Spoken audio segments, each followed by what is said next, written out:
Hello everyone, आप सबका स्वागत है मेरे यूट्यूब चैनल लीलर्न आइडिया में। आज का हमारा एक प्रैक्टिकल वीडियो है। जैसे एक स्टूडेंट ने कमेंट किया था कि कटिंग टूल में पॉजिटिव रेक एंगल और नेगेटिव रेक एंगल किस तरह से होता है।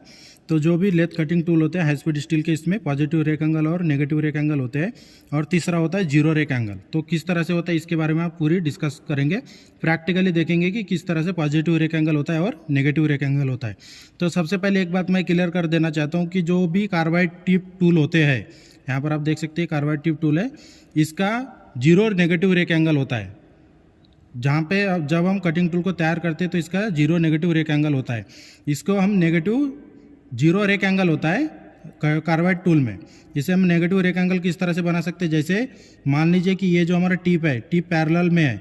जब हम ग्राइंडिंग करते समय जो ये आपका पॉइंट है, पॉइंट जब ये ऊपर का जो पैरेलल लाइन से नीचे की तरफ जब झुक जाता है तब हमारा हो जाता है नेगेटिव रेक एंगल। नहीं तो हमारा कार्बाइड टूल होता है जीरो रेक एंगल में ही होता है। अगर नेगेटिव कभी कभी ग्राइंडिंग करते समय या फिर कार्बाइड टूल से कटिंग करते समय टिप टूट जाता है सामने से, उसके बाद जब हम ग्राइंडिंग करते हैं तो ग्राइंडिंग करते समय अगर ये वाला जो शार्प पॉइंट जिससे कटिंग होता है, ये पॉइंट अगर पीछे वाले भाग से अगर नीचे की तरफ झुक जाता है तो उस समय ये हमारा जो टूल हो जाता है, टूल का एंगल हो जाता है नेगेटिव रेक एंगल। अभी हम बात करते हैं, ये तो हमारा जीरो रेक एंगल आपको हमने समझा दिया कि जीरो रेक एंगल किसे बोला जाता है। कार्बाइड टूल के ऊपर जीरो रेक एंगल ही होता है। उसके बाद दूसरे टूल के ऊपर आते हैं ये हमारा हाई स्पीड स्टील टूल, जो सबसे ज़्यादा यूज़ किया जाता है लेथ मशीन के ऊपर कटिंग करते समय। इसके ऊपर होता है पॉजिटिव रेक एंगल और negative rake angle. Positive rake angle किस तरह से समझना है, जैसे कोई भी हम फिनिशिंग ऑपरेशन करते हैं, जैसे कोई भी जॉब के ऊपर फाइनल कट लेते हैं, तब हम जब ग्राइंडिंग करते हैं कटिंग टूल को,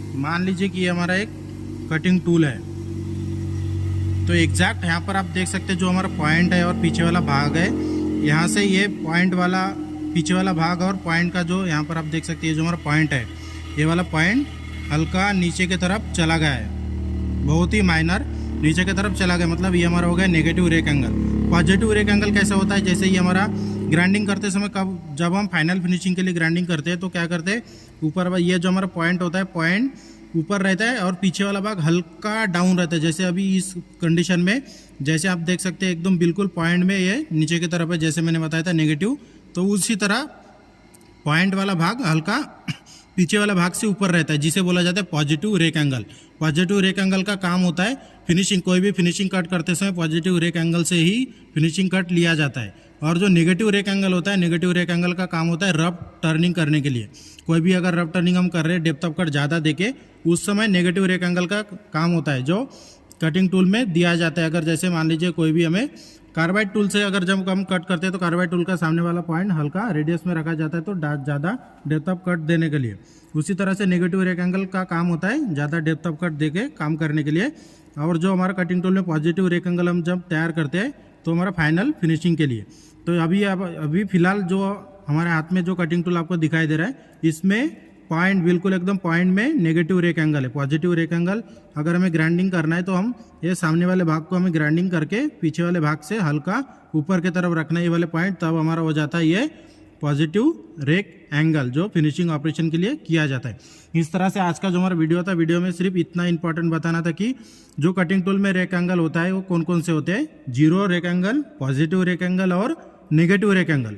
जीरो रेक एंगल किस में होता है, कार्बाइड टूल में, और पॉजिटिव और नेगेटिव रेक एंगल किस में होता है, हाई स्पीड स्टील टूल में। ये हमारा एक हाई स्पीड स्टील टूल है जो सबसे ज़्यादा लेथ मशीन के ऊपर यूज़ किया जाता है। तो अभी हम जो नॉर्मल कंडीशन में हल्का माइक्रोन में नेगेटिव के तरफ चला गया है। सिर्फ समझना इस तरह से है कि पॉजिटिव रेक एंगल किससे बोला जाता है, नेगेटिव रेक एंगल किससे बोला जाता है। पॉइंट वाला भाग अगर पीछे वाले भाग से हल्का एकदम माइक्रोन में भी अगर अप रहता है तो उस समय हमारा हो जाता है पॉजिटिव रेक एंगल।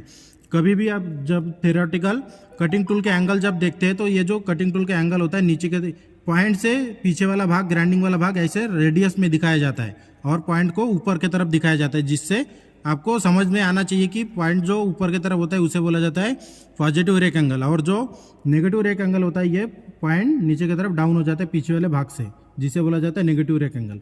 यही इंपॉर्टेंट चीज़ आपको बताना था कि कटिंग टूल में positive rake angle, negative rake angle और जीरो रेक एंगल किस तरह से होता है। और वीडियो अच्छी लगे तो हमारे चैनल को सब्सक्राइब करें, शेयर करें और लाइक ज़रूर करें।